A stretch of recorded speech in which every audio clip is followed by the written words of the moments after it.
Eu já atendi algumas clientes que tinham uma relação um pouco complicada com elas mesmas, né, e com uma pessoa que para elas era figura de autoridade. Figura de autoridade, geralmente a gente vê como uma pessoa que tem um poder, ou que tem um conhecimento, ou até assim que tá na nossa, quase entre aspas, na nossa frente em relação a alguma coisa, né? A gente coloca aquilo como figuras de autoridade.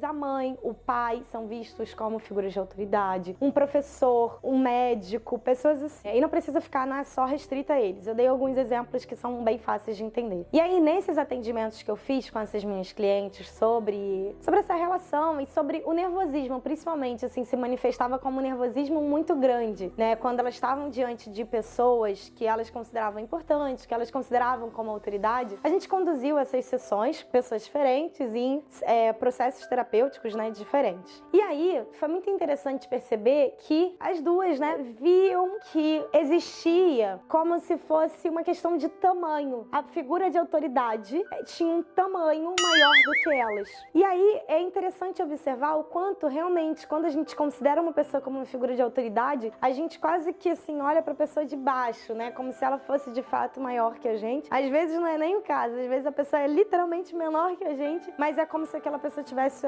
aquele poder e aquela autoridade toda, que se a gente não tiver crenças que sejam fortalecedoras em relação a isso, pode ser que a gente acabe deixando os sentimentos, as sensações, as nossas reações, deixando a gente muito fora da nossa essência. O que eu não quero dizer que é bom, que é ruim. Ah, se sentir nervoso é ruim, é bom? Não tem isso. O que é bom, o que é ruim? Não tem como julgar. Mas muitas vezes a gente tá fora, a gente tá totalmente desconectado que aquilo que o nosso coração sentiria. Talvez o nosso coração não ficasse nervoso numa situação dessa. Só que o nosso ego e a nossa mente, né, a nossa mente, que lá na Índia tem a coisa da mente pequena, a mente grande, né? E a nossa mente pequena, vamos dizer, fica nessa questão de superior ou inferior. E aí eu também quero trazer um pouco desse assunto, que são duas artimanhas do ego: a superioridade e a inferioridade. E às vezes pode até parecer à primeira vista que aquela pessoa que é super, nossa, galã, uma pessoa assim super, que aparenta estar sempre bem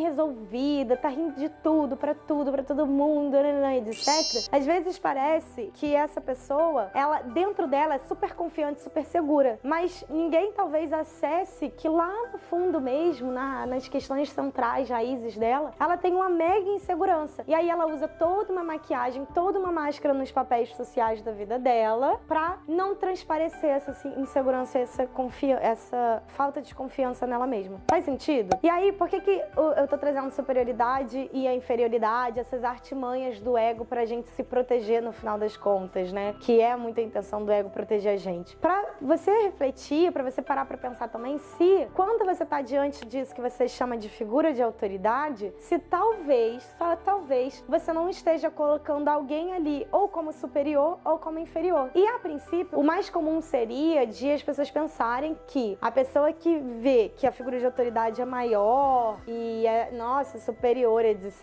parece que a pessoa está presa na inferioridade. E não necessariamente. Às vezes pode ser que ela esteja tão na superioridade, que essa é uma forma, quando está diante de uma figura de autoridade, é uma forma quase como se desculpar de se sentir superior às outras pessoas que não são figuras de autoridade. Faz sentido isso? Porque aí ela tem eu também me sinto assim, tá vendo? Tem alguém também que é superior a mim, então eu também posso ser superior às outras pessoas. Então não existe um certo e errado. Existe você com as suas crenças e com o seu próprio processo de autoconhecimento. Quanto mais você olha pra dentro de verdade, né, não só superficial, lendo um livro de autoajuda, que também é maravilhoso, mas achando que tá super olhando pros seus processos internos, etc. Não, quando você realmente olha pros seus processos internos, você pode descobrir tanto que você tá aí preso nessa artimanha da superioridade, ou que você tá tá preso nessa artimanha da inferioridade. E que é uma dessas coisas que te deixa nervosa, ou que te faz sentir tremor, ou o coração ficar acelerado, ou qualquer coisa assim, né? Cada um com os seus sintomas, frente a uma pessoa que parece uma figura de autoridade. E aí, o que a gente trabalha com essas clientes? O que eu faço? Eu trabalho, eu ajudo essas clientes a encontrarem ali respostas para terem novas perspectivas diante dessas pessoas que representariam antes figuras de autoridade. Eu ajudo a acolher a humanidade delas e acolher a humanidade dessas pessoas que também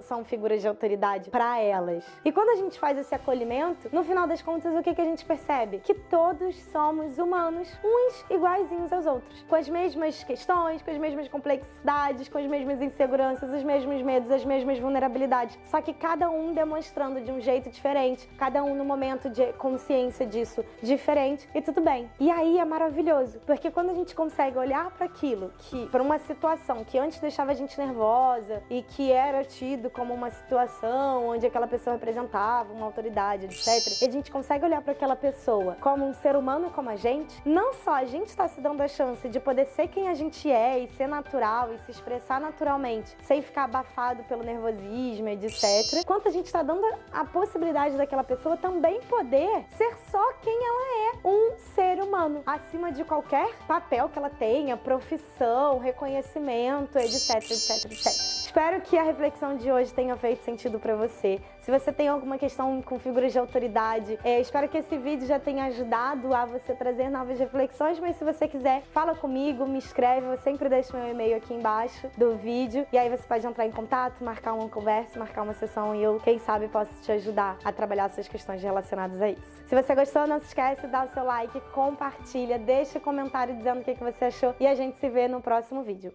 Beijo, tchau, tchau.